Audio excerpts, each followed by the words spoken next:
인류는 옛날부터 화성의 꿈을 가져왔습니다. 그리고 현재 우리는 화성의 유인 비행을 현실화하기 위해 애쓰고 있습니다. 하지만 음모론자는 이미 인류는 벌써 화성에 도달한 적이 있다고 주장하고 있습니다. 여러분 안녕하세요.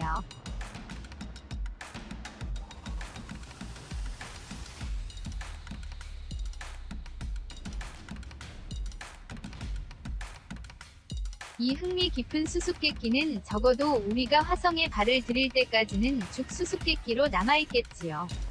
지금은 우선 호기심을 가지고 화성에 관한 가장 흥미 깊은 설을 같이 보아갑시다.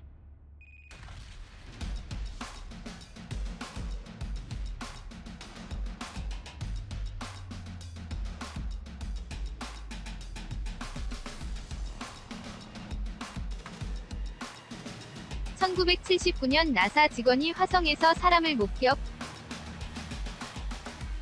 2014년 제키라는 이름의 여성이 미국의 라디오 방송 코스트 이코스트에 전화를 걸어 1979년에 화성에는 인간이 있었다고 고백했습니다.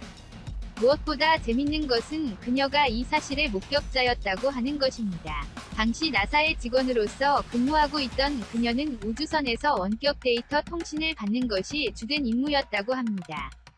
자신의 임무를 수행하고 있던 그녀는 나사의 라이브 영상 채널을 보고 있던 중에 화성을 걸어다니는 두 명의 인물을 목격했습니다. 그녀가 말하기를, 그 인물들은 우주복을 입고 있었지만 통상의 우주비행사가 입고 있는 것과 같은 불룩한 느낌의 것은 아니었다고 단언하고 있습니다. 제키에 의하면 그들은 화성 탐사기 바이킹 쪽을 향해서 지평선을 걷고 있었다고 합니다. 또한 그녀 외에도 6명의 나사 직원이 이 사건을 목격하고 있었다고 그녀는 말합니다. 그들은 목격한 것을 곧 다른 사람에게 알리고 방에서 나가려고 했습니다만 입구의 문은 열쇠로 잠겨있고 또한 문의 창에는 가려져 있어서 누구도 안을 보거나 들어가거나 할 수 없도록 되어 있었습니다. 물론 이 6명의 직원 중 제키의 증언을 증명하기 위해서 나온 사람은 아직 한 명도 없습니다.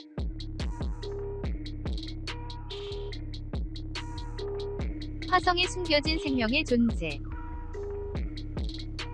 미국인 길버트 레비는 1976년에 화성에 생명이 존재했던 것을 증명했다고 생각하는 책을 써서 유명합니다.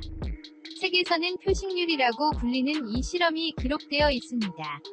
이 실험은 화성 탐사기 바이킹을 써서 행해졌습니다. 레빈에 의하면 나사에서 채용, 승인되어 있는 방법을 사용하여 화성의 토양 안에 생명이 존재하는 것을 실험으로 증명하는 데 성공했다고 합니다. 하지만 동시에 행해진 다른 두 개의 실험은 첫 번째의 결과와 일치하지 않았습니다. 그 때문에 실험은 진지하게 검토되지 않았고 그 후 잊혀져 버렸습니다. 나사의 에임즈 연구센터의 직원인 크리스 맥케이는 레빈의 의견에 찬성할 의향은 없지만 나사가 행한 다른 두 개의 실험 결과에는 오류가 있었을 가능성이 있다고 발표했습니다. 그는 비교 조사가 칠레의 아타카마 사막에서 일어났던 것을 지적했습니다. 그 조사에서도 완전히 같은 장치가 사용되어 있었습니다. 그러나 아타카마 사막의 토양에는 틀림없이 생명이 서식하고 있다고 알려져 있음에도 불구하고 조사에서는 생명의 존재가 전혀 나타나지 않았습니다.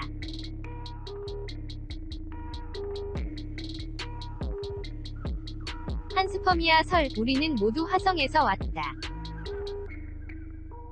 2013년 많은 유명한 연구자가 돌연 생명은 지구에서 탄생한 것이 아니라 다른 장소, 이 경우로 말하면 화성에서 온 것이다라고 하는 논의의 여지가 있는 가설을 인정했습니다. 소행성의 정보의 분자 형태로서 존재하고 있어서 이 소행성이 분자를 지구로 가져왔다고 하는 것입니다. 생명의 원리의 연구에 관련되어 있던 스티브 벤더도 본 연구의 주도자인 크리스토퍼와 같이 이 가능성은 극히 높다고 하는 의견에 찬동하고 있습니다. 애초에 판스퍼미아 설이 발단은 기원전 5세기 고대 그리스의 철학자 아나크사브라스가 현재처럼 자세히는 아니지만 이 설을 인용으로 끄집어낸 것입니다. 이 설은 그때부터 몇 세기나 살아남아 현재까지 전해졌습니다. 1984년과 1996년 에나카한 운석에서 생명의 씨앗이 발견된 것으로 이 설이 다시 주목받았습니다. 현대의 연구자의 대부분은 수십억 년 전이 화성은 지금과는 완전히 달랐다는 견해에 일치하고 있습니다. 대기가 있고 액체에 물을 가득 채운 바다가 퍼져 있었다고 합니다. 이것들 전부를 생각하면 화성에 생명이 존재했을 가능성이 있습니다. 화성의 게이트. 2015년 9월 화성의 표면의 사진을 분석한 UFO 위 관측자는 반쯤 땅에 파묻힌 스타게이트와 같은 것을 발견했습니다. 이런 결론을 내기 전에 우선 사람들의 주목을 모은 것은 물체의 대단히 똑바른 선이었습니다. 게다가 사진에는 아주 예전에 파괴된 무언가의 건물의 지붕과 같은 형태를 한 공간이 있었습니다.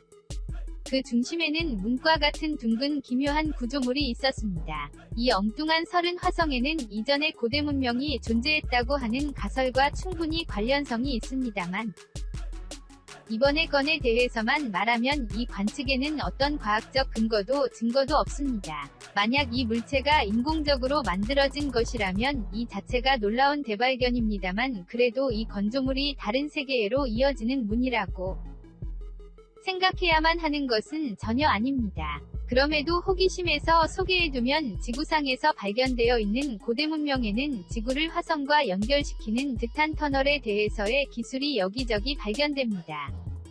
이 사실을 생각하면 이러한 발견물이 흥미 깊은 수수께끼로 되어갑니다. 하지만 나사는 이 건에 대해서 전혀 코멘트를 하고 있지 않은 것 같습니다. 음모론자 중에는 나사는 단순히 이들의 고대 기술을 강하게 두려워하고 있기 때문에 다른 누군가가 가로채기 전에 가능한 한 빨리 화성에 도달하려고 하고 있는 것이 아닌가라고 생각하는 사람도 있습니다.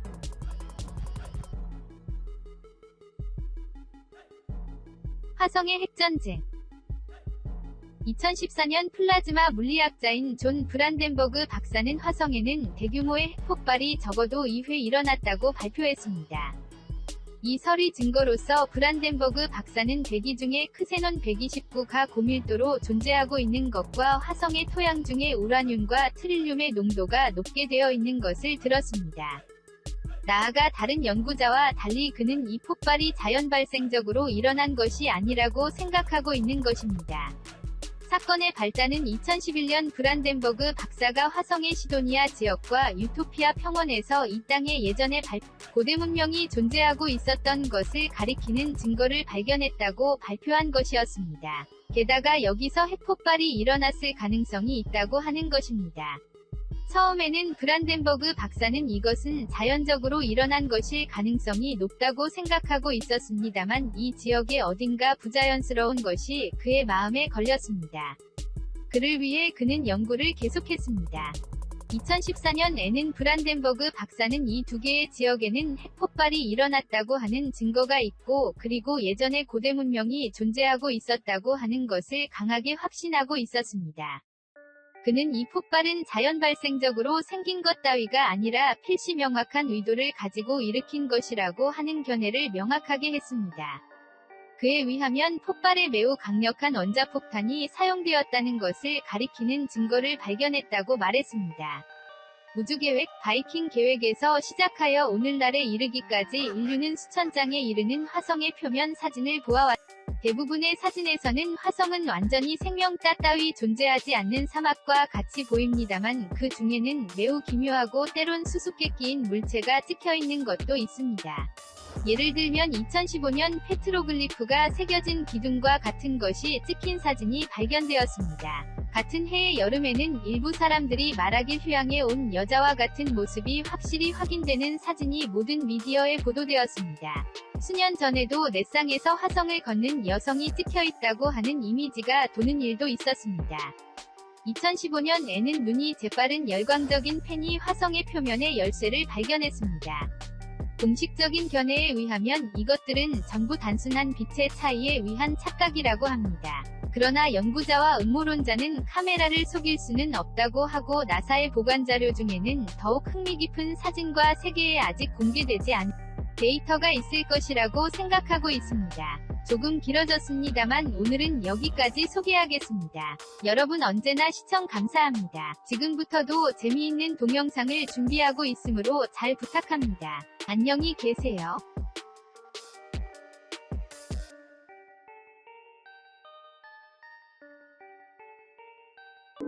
시청해주셔서 고맙습니다. 좋아요를 눌러주세요. 반드시 채널을 등록하시고 알림을 켜주세요. 새로 영상이 등록되면 바로 아실 수 있습니다.